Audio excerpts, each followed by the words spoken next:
São Paulo, na área de História. Eu sou historiadora. Minha formação, graduação, mestrado e agora doutorado é na área de História da Ciência e da Tecnologia. Durante a minha graduação, eu fiz um trabalho sobre o software livre. Eu uso o software livre desde 2007. E, durante a graduação, eu me apaixonei pelo software livre, então eu decidi estudar um pouco mais a fundo, numa perspectiva histórica, o que seria o software livre. Daí eu estudei na graduação e no mestrado. Quem quiser baixar minha dissertação de mestrado, ela está disponível no site de teses da USP. Acho que a maneira mais fácil de vocês encontrarem é digitarem no buscador a tecnoutopia do software livre. E daí coloca meu nome junto. Acho que vocês conseguem achar mais fácil. E aí está disponível para download, quem tiver interesse em ler um pouco mais sobre a história do software livre, pode fazer o download. Só lembrando que quem quiser avaliar a palestra pode entrar no Macadu, quem quiser fazer perguntas também. Então, por favor, esse feedback de vocês é importante para mim, tanto de perguntas quanto de avaliação. Então, hoje, eu não sei se vocês sabem, mas o software livre, a ideia que a gente tem hoje de software livre, ela tem 33 anos. Na verdade, fez 30 anos em 2013, que foi quando eu terminei a minha dissertação de mestrado nisso. E aí, hoje, já tem 33 anos, mais de 30 anos. Pode passar. Então, assim, o mais importante, a coisa que a gente sempre costuma dizer a respeito do software livre, a primeira informação que a gente busca dar para as pessoas que não sabem ainda o que é software livre, é o que é um software livre. Então, assim, o software livre ele não tem nada a ver com preço. O software livre não necessariamente é um software gratuito. Existem softwares livres que são gratuitos, mas nem todo software livre é um software gratuito. Existe até na verdade, essa confusão vem muito do termo free software, que em inglês o free pode ser tanto livre quanto gratuito. Então, quando o movimento começou, muita gente começou a confundir isso. O livre, do software livre, ele não é relacionado a preço, ele é relacionado à liberdade que os usuários têm de acessar o código-fonte daquele software, de estudar aquele código-fonte, de modificar e de redistribuir essas modificações e esse código-fonte para qualquer fim e para qualquer pessoa que eles queiram. Então, assim, o software livre, da forma como a gente conhece hoje, e depois eu vou explicar para vocês por que eu estou falando assim, da forma como a gente conhece hoje, porque costumam dizer que o software livre começou muito antes do Richard Stallman, né, que foi o criador do movimento formal do software livre, né? Mas a ideia de você ter a liberdade de acesso, poder acessar o código-fonte dos programas e poder modificá-los, ela é um pouco anterior ao movimento. Então, assim, o software livre, como a gente conhece hoje, para o software ser considerado livre, ele precisa necessariamente atender a essas 4 liberdades. Se um software deixar de atender a pelo menos uma dessas liberdades, ele não pode ser considerado livre. Então, assim, ele tem que atender primeiro a liberdade 0, que é a de executar o programa como você desejar para qualquer propósito. A segunda liberdade, estudar como o programa funciona, adaptá-lo às suas necessidades, e para isso ele tem que você tem que poder ter acesso ao código-fonte, então é o pré-requisito. A liberdade 3, redistribuir as cópias do programa para qualquer propósito. E a liberdade 4, distribuir as cópias de suas versões modificadas aos outros. Então, o software livre, quando você pode ter acesso ao código, você pode estudar esse código, você pode modificar esse código e você pode redistribuir as modificações que você fez desse código. Se você modificar, se eu pego, por exemplo, um software livre e eu modifico o código desse software para servir a alguma necessidade que eu tenho, eu não sou obrigada a redistribuir isso. Agora, se eu for redistribuir isso, eu sou obrigada a permitir que outras pessoas tenham a liberdade de fazer esse mesmo processo pelo qual eu passei, de poder estudar, de poder modificar o código, de poder redistribuir. Então, assim, é uma coisa que você vai passando adiante. Então, todos nós aqui temos essa possibilidade e temos essa liberdade. Isso é o que o software livre nos garante.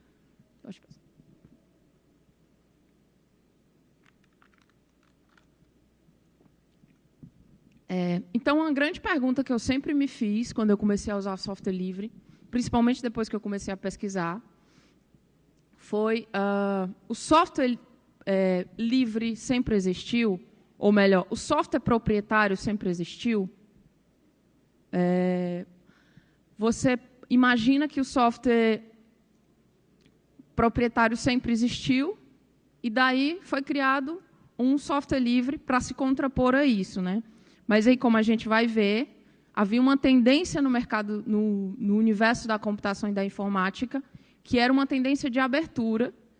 E aí, ao longo desses anos, desses últimos 30 anos, isso foi se tornando mais... O mercado da informática foi tendendo a um fechamento de padrões e de códigos.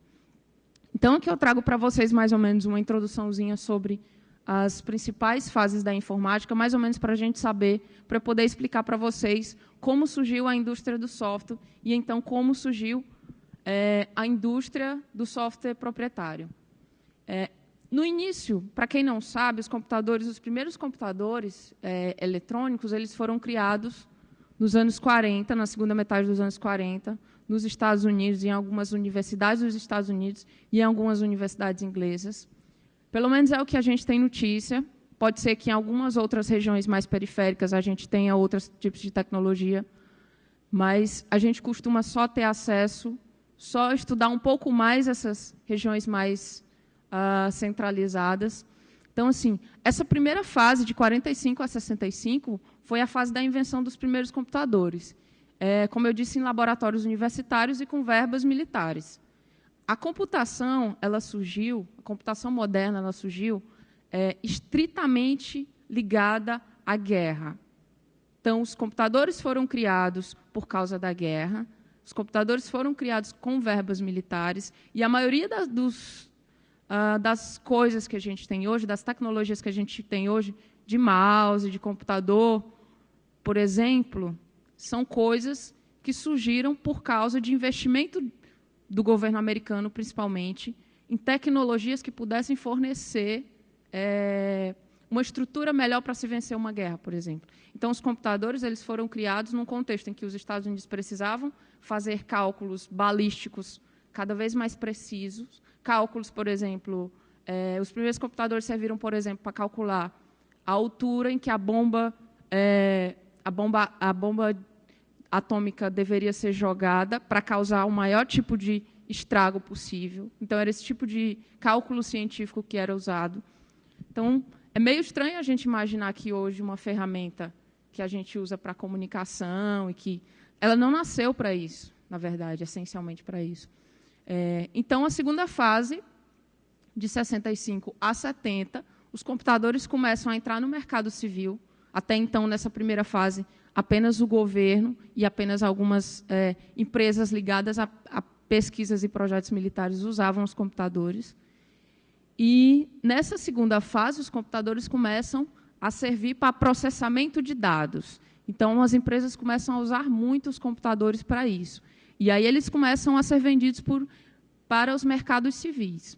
Na terceira fase, é a fase mais famosa que a gente conhece, que é a fase da invenção dos computadores pessoais. Então, acho que todo mundo aqui já ouviu falar daquelas historinhas de Steve Jobs criando o computador pessoal, dos hackers criando o computador pessoal.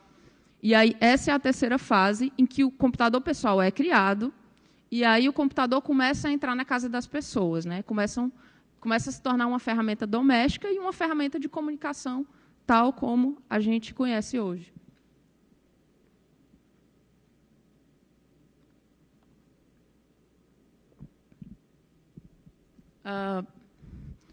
Então, como nasceu a indústria do software? Até a metade dos anos 60, a maioria das empresas não acreditava que era possível ganhar dinheiro vendendo software. Então, assim, como os primeiros softwares, as primeiras tecnologias nasceram em laboratórios universitários, voltados, financiados com verbas militares, esses pesquisadores, essas pessoas que desenvolviam essas tecnologias, esses softwares, tinham como o ambiente era de pesquisa universitária, eles tinham uma cultura de compartilhar esse conhecimento. Então, você fazia um código de um programa, você compartilhava esse código com seus colegas de laboratório e todo mundo começava a mexer nesse código, até porque era um conhecimento novo. Então, assim, quanto mais gente trabalhando naquilo, melhor. E aí, depois, quando se passou para o mercado civil, quando os computadores começaram a chegar no mercado civil, as empresas também continuaram a seguir essa tendência de o código dos programas serem abertos. E aí, mais tarde, a gente vai ver que isso foi mudando, né? Isso foi mudando. Por quê? Porque o mercado, as pessoas foram se qualificando, porque até então a computação, as pessoas que mexiam com o computador eram pessoas ou de universidades ou do Exército, pessoas que trabalhavam para fins militares com essas tecnologias. Então, assim, quais são os possíveis motivos para essa descrença das empresas? Tinha um precário desenvolvimento das linguagens de programação. Os primeiros cursos de computação mesmo começaram a surgir só na segunda metade dos anos 60. Então, até então, as pessoas programavam em cursos de engenharia elétrica, em cursos de matemática, engenharias em geral. Na metade dos anos 60, vai se criar uma mão de obra, a partir dessa metade dos anos 60, qualificada. Então, vai se criar realmente pessoas formadas em ciência da computação, programadores, para trabalhar nisso. E aí, essa área começa a se desenvolver melhor. Mas, até então, até a primeira metade dos anos 60, você tem muito poucas pessoas do mercado civil trabalhando com programação. Então, a maioria era militar. E aí, como eu falei, tinha uma falta de mão de obra especializada, né, nas empresas, por exemplo. E a computação, nesse momento, também ainda era muito voltada para a máquina. E máquinas gigantescas, assim, não eram máquinas pequenas, como vocês viram só na segunda metade dos anos 70, que vão se criar as máquinas domésticas.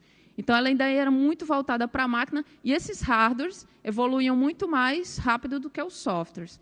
No começo da computação, as máquinas eram gigantescas, poderiam tomar um prédio inteiro, e a computação era muito mais mecânica do que hoje, como a gente faz programação digital, por exemplo. Então, era uma coisa de ou cartão perfurado, ou tubos, bem no início.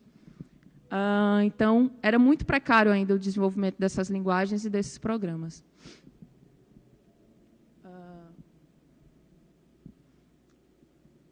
Então, era comum, nessa época, como eu falei para vocês, as empresas compartilharem seus softwares e todo mundo mexer. Então, uma das principais empresas mais fortes nessa época, nessa área da tecnologia, e ainda é muito forte hoje, era a IBM, que dominava o mercado na época, até porque a IBM vendeu durante muito tempo computadores para o Departamento de Defesa dos Estados Unidos, então, para serem usados na guerra.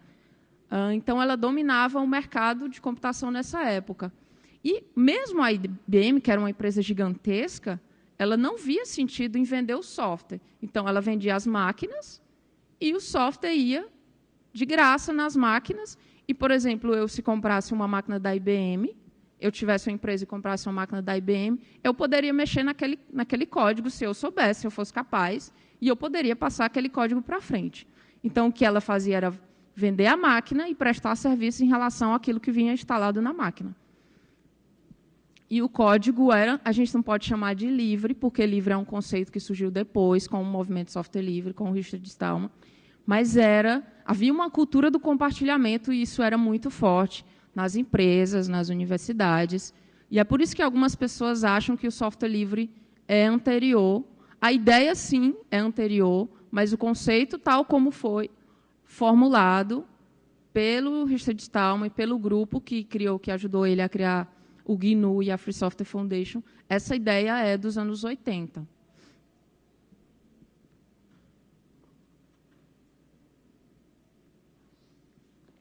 Então, teve um determinado momento da história da computação que essa cultura do compartilhamento passou a não mais fazer sentido para as empresas.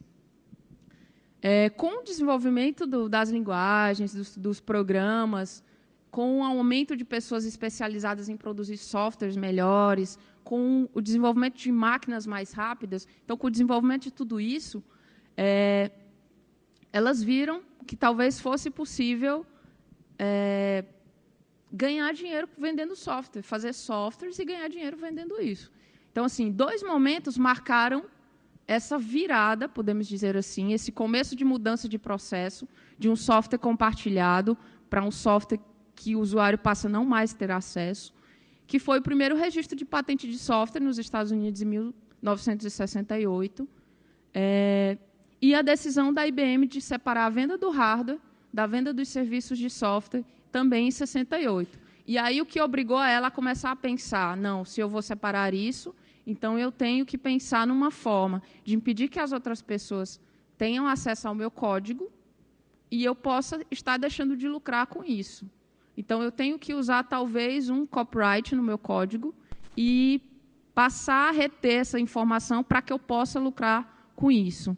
A ideia do copyright é transformar, monopolizar a informação, no caso do código-fonte de um software, monopolizar aquela informação, e aí você tem o maior lucro possível em cima daquilo ali, né? Então, esses eventos foram impulsionadores de um modelo de software proprietário que a gente tem hoje.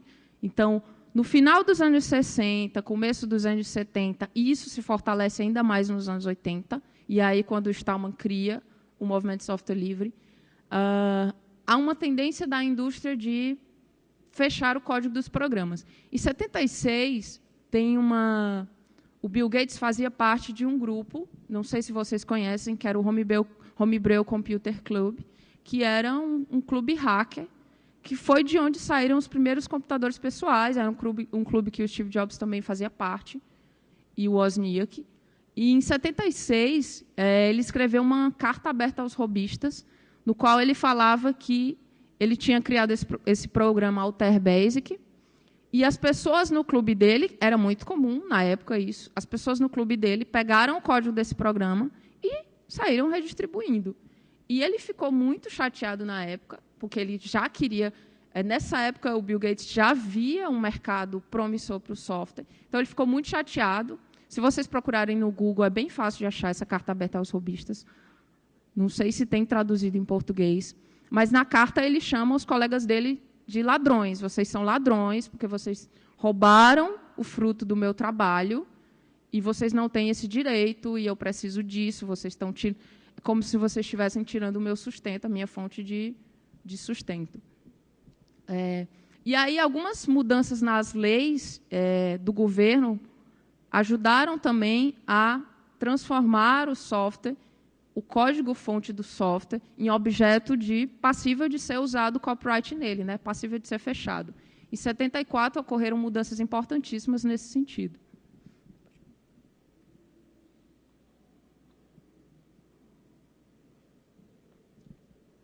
E aí a gente chega na parte da criação propriamente dita do software livre. Em 70, o Stallman entra em Harvard para cursar física. Como eu falei para vocês, a maioria dos programadores nessa época eram de outras áreas, então o Stallman nunca fez ciência da computação. E ele se formou em física e ele programava, ele trabalhava no laboratório de inteligência artificial do MIT. Em 76, ele saiu desse laboratório, inclusive ele passou um tempão nesse laboratório. Ele saiu desse laboratório porque ele queria começar a desenvolver programas e ele não queria que depois, mais tarde, corresse o risco do MIT dizer, olha, esse código que você fez aqui é nosso. Você não pode estar distribuindo ele aí para todo mundo. Em 76, ele desenvolve o editor de texto Emacs, que é um editor de texto que ainda existe até hoje, que foi um dos primeiros passos do Stallman no sentido de criar um sistema operacional livre, o GNU, né? Nessa época, em 76, ele já tinha essa ideia. Não, eu quero... A computação está se fechando. No meu laboratório, eu não consigo mais ter acesso ao... Aí tem até umas histórias que ele conta que, na época, ele teve problema, por exemplo, a impressora deu problema, e aí ele foi tentar ajeitar a impressora, e aí não tinha como ajeitar, porque não tinha acesso ao código, enfim. Tem uma série de histórias que ele conta que fizeram ele se dar conta de como a coisa estava se fechando e de como aquela cultura na qual ele estudou, aquela cultura de compartilhamento estava sendo dizimada. E aí ele cria o que ele chama de Comuna Emacs, que é essa ideia de que as pessoas que ele deveria criar esse movimento, que as pessoas deveriam continuar compartilhando o software dos programas, e esse foi o primeiro passo que ele deu nesse sentido. Em 83, ele escreve um e-mail, né? Na verdade, ele escreve um e-mail que anuncia a ideia de criar um sistema baseado no Unix, que era um sistema que dava para ele fazer um outro... Na verdade, o Unix era um sistema muito bom na época, que era o que a maioria das pessoas usavam na universidade, e ele queria ter essa qualidade técnica do Unix, mas ter um sistema com código aberto também. Pode passar. Em 84, ele se demite do MIT e começa a desenvolver a versão do Emacs para o GNU. E aí a primeira versão do Emacs é lançada em 85, e era o primeiro código do projeto dele de sistema operacional do GNU. GNU, para quem não sabe, significa GNU is not Unix. Era uma forma dele dizer, ao mesmo tempo, que o GNU vinha do Unix, mas que o GNU não era o Unix, porque ele dava aos usuários a liberdade que o Unix não dava. Em 84, ele publica ainda o Manifesto GNU, que é o principal texto assim, é uma carta de intenções, é uma carta de apresentações do projeto inteiro, do projeto GNU. Quem quiser ler, é um negócio bem legal, está traduzido para o português também, é só procurar no site da Free Software Foundation. E, em 85, ele cria a Free Software Foundation, que é a fundação por trás do projeto GNU. E ele oficializa isso, e a fundação é uma fundação responsável hoje, legal e financeiramente, pelo projeto. E aí, o Stallman teve a ideia de criar o sistema GNU, mas ele queria que as pessoas compartilhassem. Só que ele, quando começou a incentivar esse compartilhamento, ele teve um probleminha, que foi bem irônico, inclusive, e que ajudou ele a pensar formas legais de evitar que as pessoas não fechassem o código dos programas livres. Então, assim, ao desenvolver o Emacs, o Stallman tinha usado alguns pedaços de uma outra versão do Emacs, que um outro cara já tinha copiado dele, já tinha pego o código dele e tinha feito uma outra versão do Emacs, que era o Gosmax. E aí, ao desenvolver uma nova versão do Emacs, ele usou pedaços da versão que esse cara tinha feito, só que esse cara tinha a intenção de vender esse software e ganhar uma grana com esse software. E aí ele queria processar o Stallman por estar usando um código que é dele, né? Por quê? Porque o Stallman tinha feito o Emacs, você não tinha uma licença como você tem hoje, legal, que garantia que as pessoas que pegassem aquele código não pudessem fechá-lo. Então, o cara pegou o código do Emacs, fez uma versão, fechou o código e queria vender. O Stallman pegou um pedaço desse código, usou na nova versão do Emacs. Como era fechado, o cara tinha todo o direito de processar ele legalmente. Então, assim, aí, nesse momento, ele viu, bom, não basta só depender da boa vontade das pessoas para não fechar o código das coisas. Eu tenho que ter um mecanismo legal que me garanta que ninguém vai poder fechar o código, que essa coisa de compartilhar vai sempre ser possível e sempre ser passada adiante. E aí, em 89, ele cria a GPL, que é a licença que a gente usa, uma das licenças de software livre, que a gente usa quando a gente quer transformar um produto nosso, um código nosso, em software livre. E a GPL é um mecanismo interessantíssimo, porque enquanto o copyright fecha o código e impede que as pessoas e cria uma restrição em cima desse código, impede que as pessoas usem esse código, a GPL, que a gente chama também de copyleft, ela é uma restrição à restrição. Ela restringe que as pessoas restringam.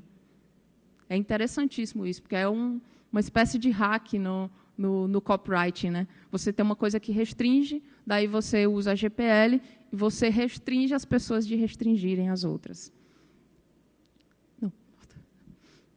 E aí esse termo, toda vez que a gente ouvir falar em copyleft, bom lembrar que foi um termo que nasceu do software livre, nasceu com o movimento de software livre. E esse termo foi um amigo do Stallman que escreveu para ele nos anos 80, e aí ele botou no finalzinho da carta copyleft all rights reversed, né? Que é um trocadilho com uma mensagenzinha que sempre vem no copyright, que é copyright all rights reserved. E aí o símbolo do copyleft é o contrário do símbolo do copyright, é bem engraçado isso também. E daí, depois do copyleft, hoje em dia a gente vê todo um movimento também de cultura livre, que usa copyleft, Creative Commons, tudo isso é baseado nesse movimento de software livre, nessa ideia do Stallman do copyleft.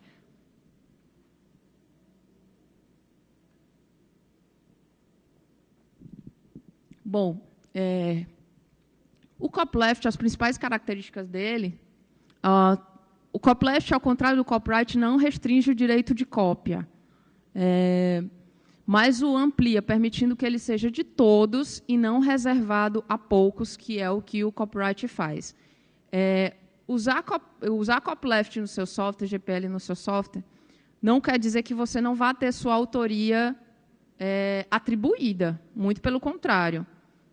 Você vai ter sua autoria atribuída, agora o que você não vai ter é monopólio sobre aquela informação. Você não pode impedir as outras pessoas de ter acesso àquele conhecimento que você construiu, mas que você construiu em sociedade, portanto, em tese, você deveria partilhar com a sociedade também. O copyleft, quando usado em um programa, exige que todas as versões modificadas e estendidas do programa, caso sejam publicadas, sejam também disponibilizadas sob a mesma licença. Então, se eu faço um programa... se eu faço um programa e alguém copia aquele programa meu, esse outro alguém tem que disponibilizar o programa dele na mesma licença. Então, a gente costuma dizer que é uma coisa viral, no bom sentido, que é uma coisa que vai se passando adiante e vai contaminando também no bom sentido. A escolha do uso do copyleft ao invés do domínio público, por que o Stallman não usou o domínio público? É simples, o domínio público você pode fechar o código também, né? Corre o risco de você transformar o software no software proprietário. Então, o copyleft foi realmente a única garantia que ele teve legal de que as pessoas não fechassem esse código. Bom, até o começo dos anos 90, o Stallman tinha criado essa ideia de um sistema operacional completo, livre, mas até o começo dos anos 90, ele não tinha tudo o que ele precisava para fazer um sistema operacional livre. Ele estava desenvolvendo o kernel, o HUD, e até o começo dos anos 90 isso não estava muito bem pronto assim, para ser usado.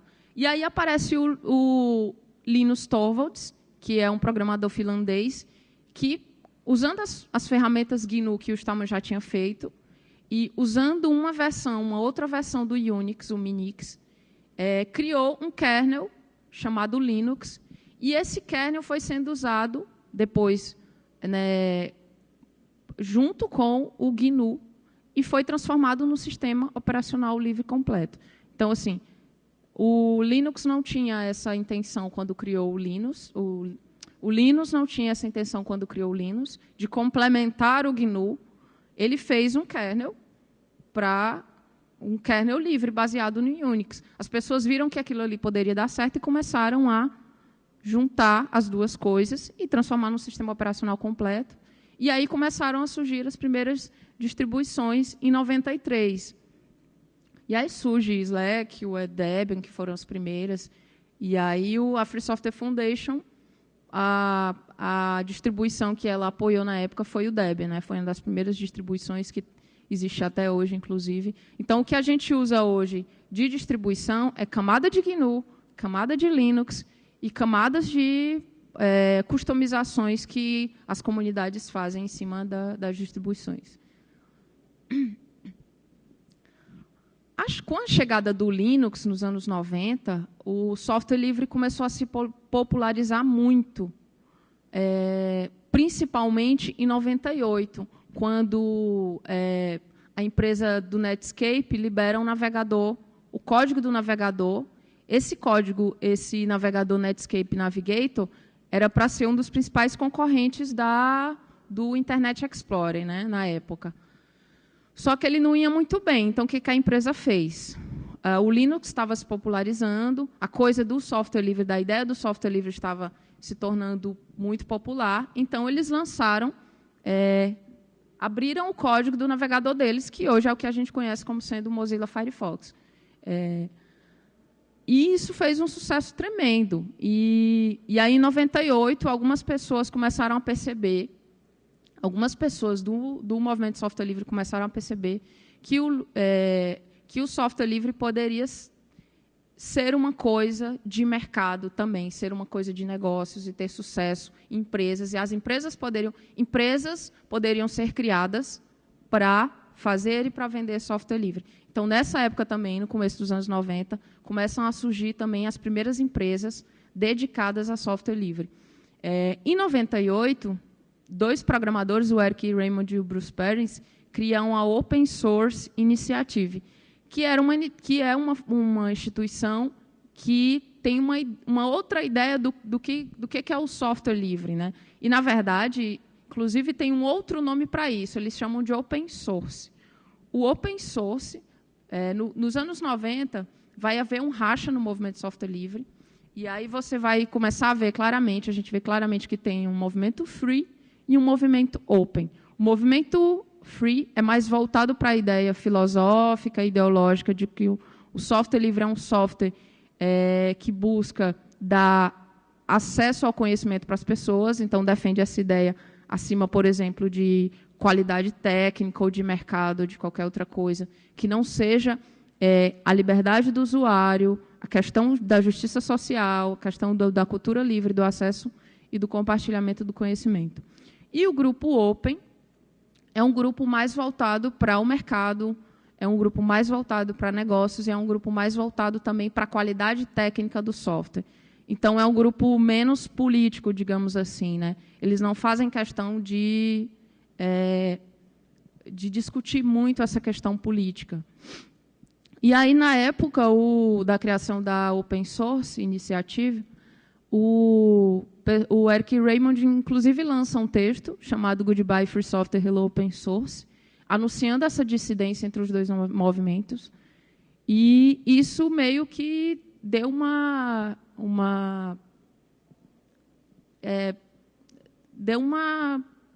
dificultada assim, nas coisas para o movimento free, para o Stallman, principalmente, porque você tem um movimento grande, você racha ele no meio, tem um racha, tem uma dissidência, e você enfraquece o movimento como um todo, né? Então, tem uma ala do movimento que fala uma língua e outra ala do movimento que fala outra língua. Em 98, o Linux estava muito popular e acho que muitas pessoas chegaram até a pensar que seria possível superar o Windows, superar os sistemas proprietários de alguma forma. E o Linus Torvalds chegou, inclusive, a ser capa da Forbes. Assim, as pessoas estavam maravilhadas com Linux. E as empresas já estavam ganhando muito com o Linux. E o Linus chegou a ser capa da Forbes, com essa mensagem aí de paz, amor e software livre. E a revista se perguntava se a Microsoft deveria começar a se preocupar com isso, com esse movimento que estava crescendo. Nos anos 2000, a gente já começa a ver uma popularização maior do Linux no mercado, porque as empresas começam a investir mais nisso, porque você tem também um discurso de negócios. Você tem uma ala agora desse movimento que está indo direto nessas empresas e falando, olha, vocês estão vendo que isso aqui, em qualidade técnica, é superior ao que a gente tem de código fechado. Então, assim, invistam nisso. E aí a gente tem, por exemplo, a Google criando o Android, né, que tem um kernel Linux, que roda em cima do Linux, embora o Android a gente não pode falar que ele é software livre, porque ele tem camadas de coisas proprietárias ali do Google. Então, ou ele é 100% software livre, ou ele libera o código de tudo, ou então não é software livre 100%. Ele pode colocar o que for lá de livre, mas se ele não liberar tudo, então não é software livre. Mas isso a gente não pode negar que deu assim, alavancou muito o movimento. Então, IBM, Google, Samsung,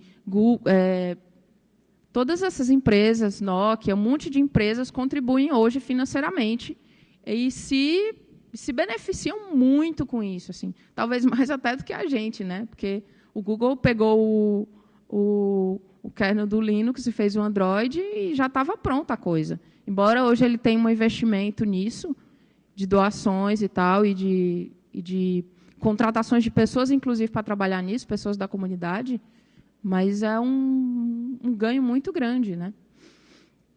E aí, em 2007, a gente tem a criação da Linux Foundation, que é a fundação responsável pelo Linux, que é uma fundação que tem o apoio financeiro da maioria dessas empresas que a gente está vendo aí.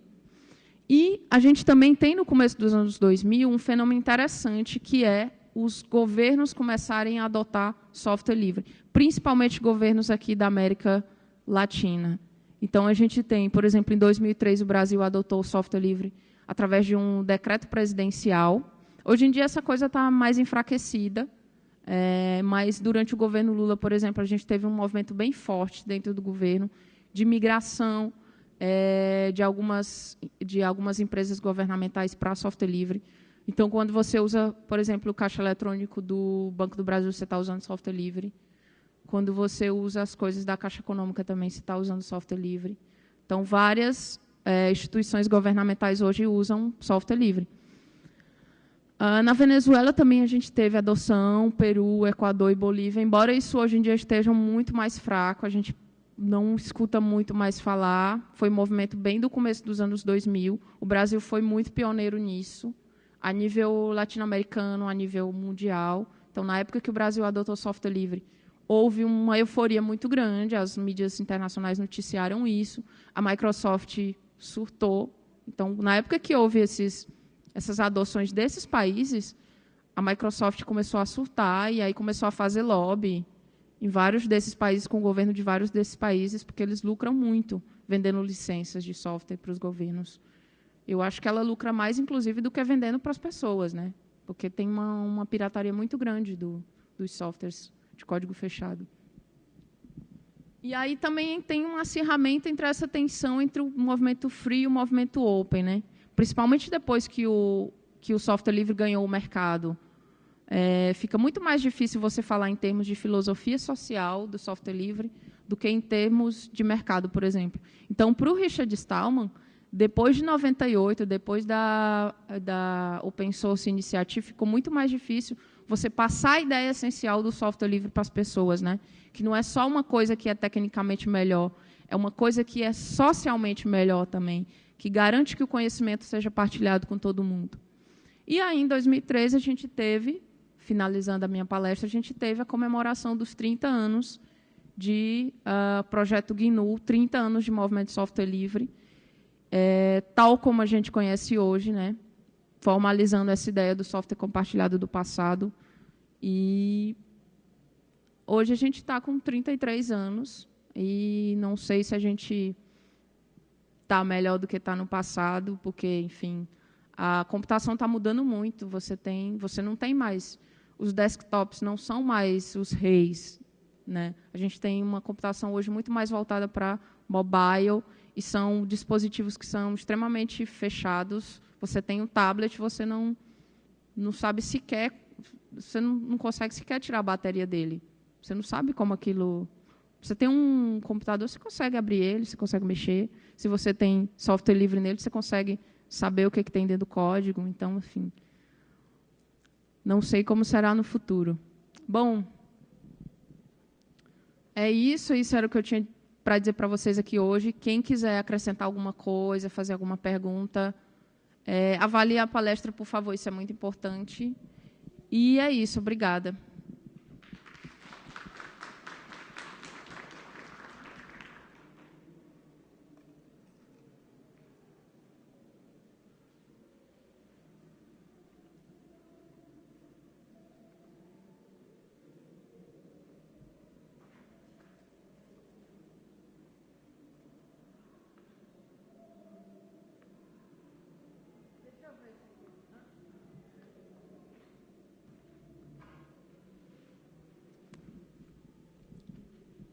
Se essa pessoa que pegou para usar o software de um terceiro modificar um pouco. Tá. Aham.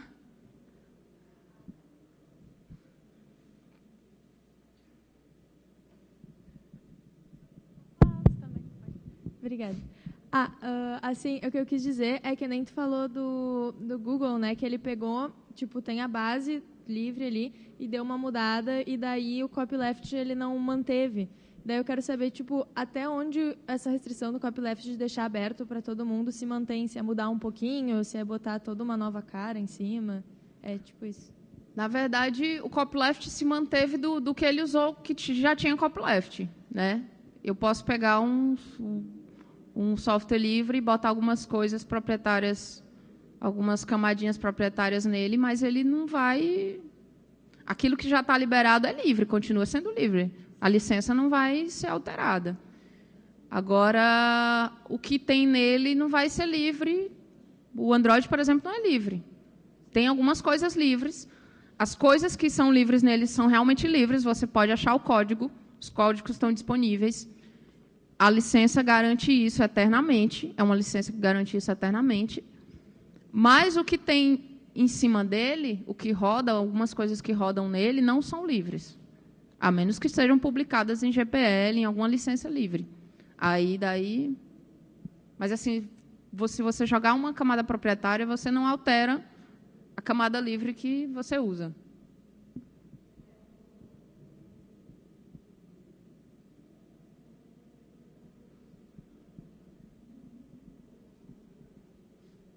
Mais alguma pergunta?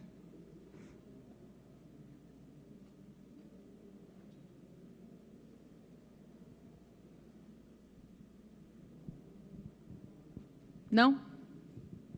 Bom, então eu vou estar aqui o dia inteiro no stand do KDE. Quem quiser perguntar alguma outra coisa pessoalmente, pode falar comigo e é isso. Obrigada.